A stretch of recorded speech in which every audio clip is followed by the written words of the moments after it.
This is Galatians 6 and 7. It says, "Be not deceived, the Most High is not mocked, for whatsoever a man soweth, that shall he also reap." I like to give all glory, honor, and praises to Yahweh Bashem Yahweh Shai.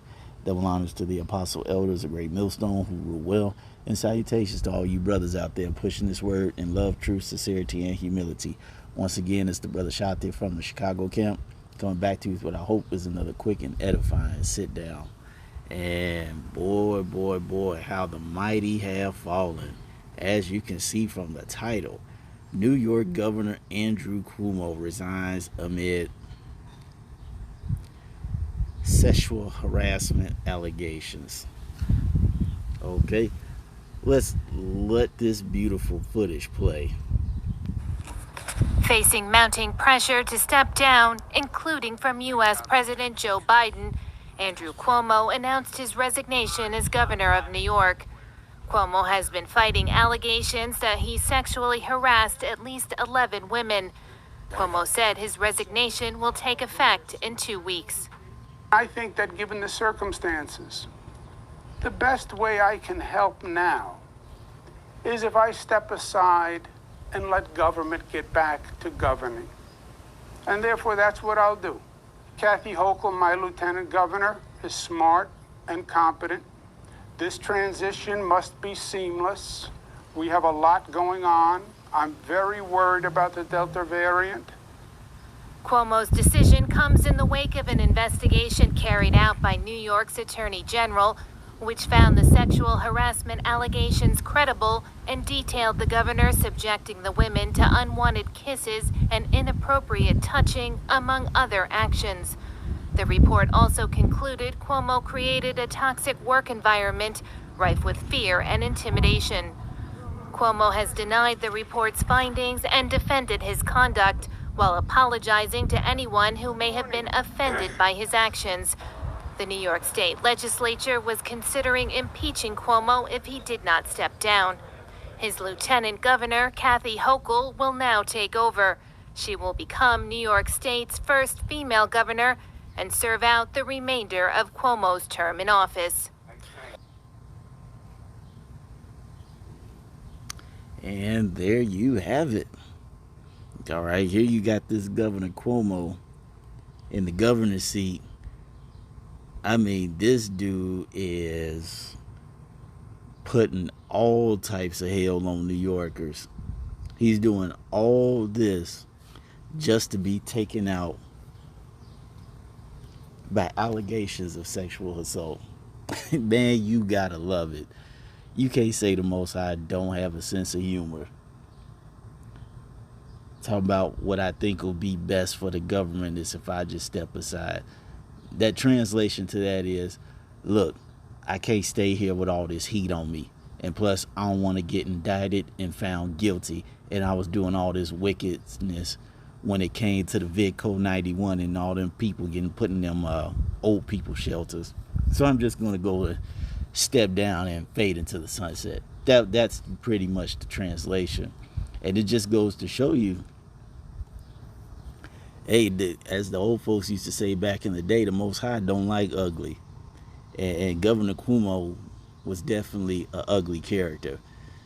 Not just because he's a Edomite, though that's enough within itself, but because he was just doing so much wickedness. He's one of the main perpetrators in this country when it comes to pushing this VidCo 91 agenda.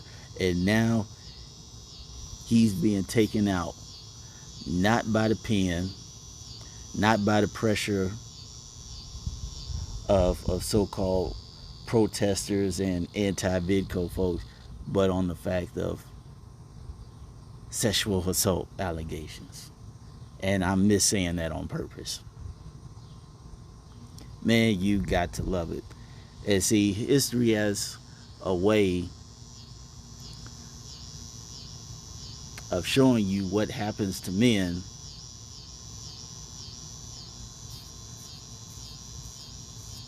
who are in positions of power, and when they abuse it, they get brought down low.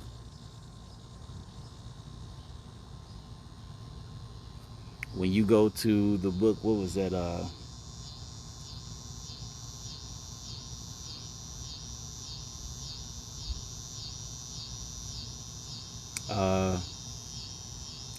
what's that?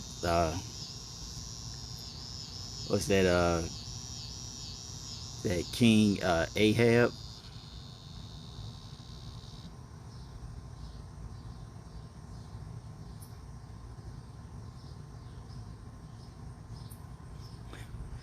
Let me see. 1 Kings 16 and 30.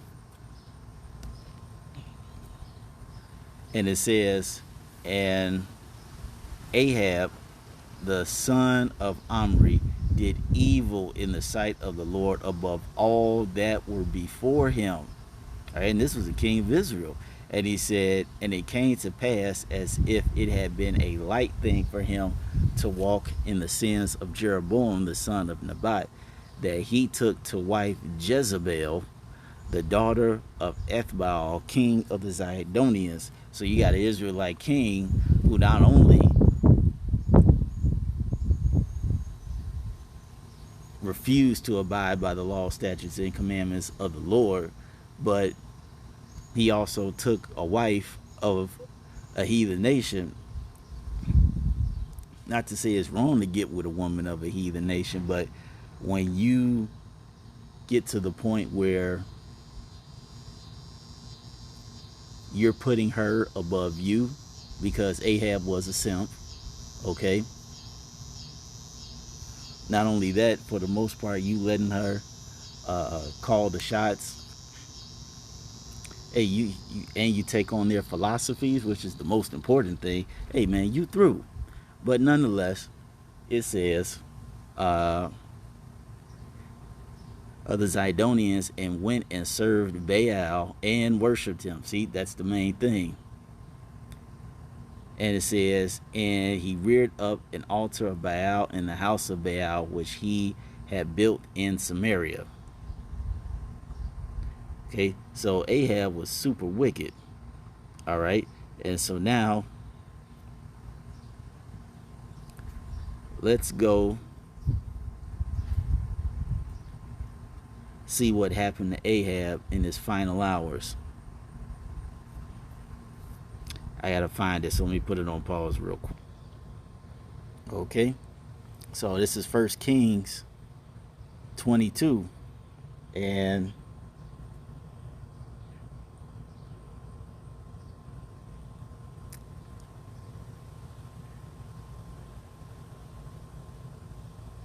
let's see.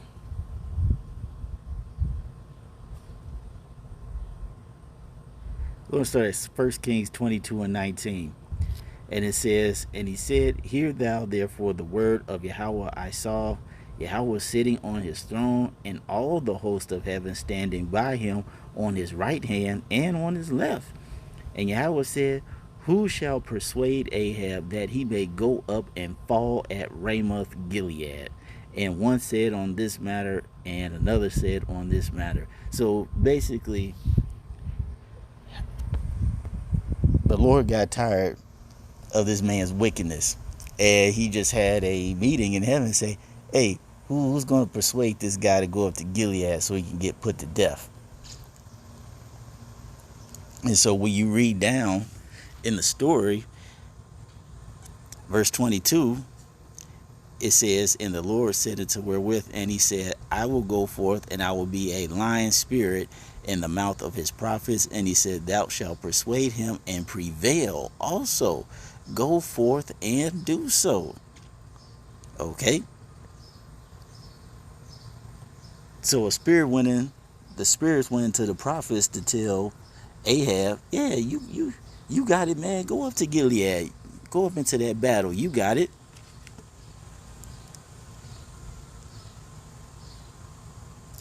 And it says,